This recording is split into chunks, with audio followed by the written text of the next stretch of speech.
নমস্কাৰ, অন্য এটা মিনি ব্লগৰ সৈতে আপোনালোকক স্বাগতম জনাইছোঁ। আজি ৰাতিপুৱাৰ পৰা আৰম্ভ কৰিছোঁ। আজি যিহেতু বিশ্বকৰ্মা পূজা, মানুহজনে গাড়ীখনত পূজা কৰি আছে। তাৰপাছত মই কাটিবলৈ দিলোঁ নাৰিকল। আনিব দিছিলোঁ শুকান নাৰিকল, আনিছে কেঁচা নাৰিকল। উপায় নাই। তাৰপাছত চাওকচোন দীপ্তি কথা পাতি আছে। আহি প্ৰসাদখিনি ৰেডি কৰিলোঁ। প্ৰসাদ ৰেডি কৰি সকলোকে দিবলৈ ওলালোঁ।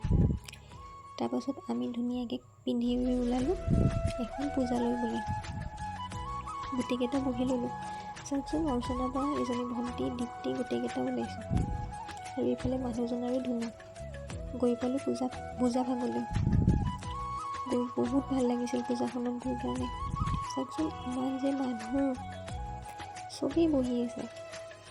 আমিও ধুনীয়াকৈ বহি আছোঁ। বহি ফটো চটো অলপমান উঠিলোঁ। প্ৰসাদ দিছে খাবলৈ। চাওকচোন এই আয়তীবোৰ আহিছে নাম গাবলৈ। আৰু তেওঁলোকে চাওক তেওঁলোকৰ কমিটিৰ মানুহকে সম্বৰ্ধনা জনাই আছিল। ইমান সন্মান, এনেকুৱা দেখিলে ভাল লাগে।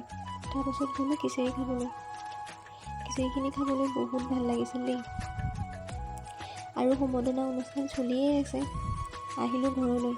ঘৰত আহি চাওকচোন দীপ্তিয়ে কৈছে টেঙা খাম। এইটো টেঙাক পিছে আমি ৰবাব টেঙা খাওঁ। আপোনালোকে কি বুলি কৈ জনাবচোন দেই। আমি টেঙা খাবলৈ ল'লোঁ। টেঙা বস্তুটো চবৰে প্ৰিয়, যেতিয়াই আহিলেও খাব পাৰি দিয়কচোন ন। মোক কিন্তু যেতিয়াই দিলেও মই তেতিয়াই খাম। সকলোৱে মিলিজুলি টেঙা খাব ল'লোঁ। ইফালে দীপ্তি, ইফালে মানুহজন, মই, ধুনু গোটেইকেইটাই বহি টেঙা খাব লৈছোঁ।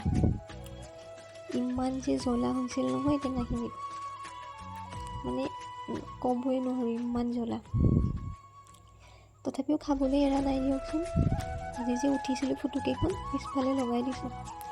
কেনেকুৱা লাগিছে জনাব। আজিলৈ মোৰ ভিডিঅ'টো ইমানেই আছিল। বাই।